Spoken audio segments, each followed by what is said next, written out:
Le réseau d'eau d'excellence a de nouveau subi une rupture soudaine de canalisation, mais toujours sur le secteur de Bemao. Ici, nous sommes à Goudeliane, à hauteur de la canalisation qui achemine de l'eau de rivière. Donc nous avons un captage en rivière qui se situe à Bois-la-Ville et qui ramène de l'eau de rivière à l'usine de production d'eau potable de Miquel.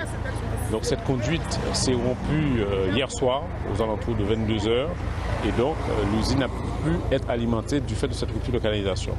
Et l'usine de production de Miquel, il faut savoir qu'elle alimente Pointe-à-Pitre et une partie des abîmes, dont les secteurs de Membridge et de Petit-Pérou.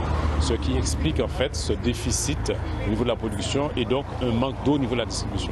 Mobilisés depuis ce matin, les agents de la régie d'eau d'excellence ont été à pied d'œuvre une bonne partie de la matinée pour réparer ces canalisations. Depuis hier en fin de soirée, donc début de matinée, nous nous sommes mis à pied d'œuvre pour mobiliser les équipes, les engins de terrassement pour démarrer les opérations.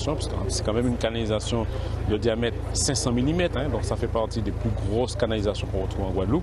Donc il a fallu qu'on mette tout ça en place. Nous avons démarré à 6 h du matin et nous avons terminé cette réparation à midi dans des temps tout à fait, je ne vais pas dire record, mais presque record. Voilà. Alors c'est un réseau principal qui alimente une usine de production d'eau. Il faut le temps de remplissage du réseau d'adduction, ensuite que l'usine recommence à produire, que cette usine alimente les réseaux de distribution et que ces réseaux de distribution se remplissent. Donc il y a une certaine inertie, un temps.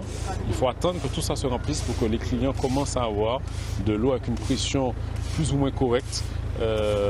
Donc ça se fera fin de soirée aujourd'hui. Au plus tard, tous les clients devraient être alimentés demain matin. 6 agents, 2 engins de terrassement, un camion et 8 heures d'intervention auront donc été nécessaires pour réalimenter en eau les secteurs concernés.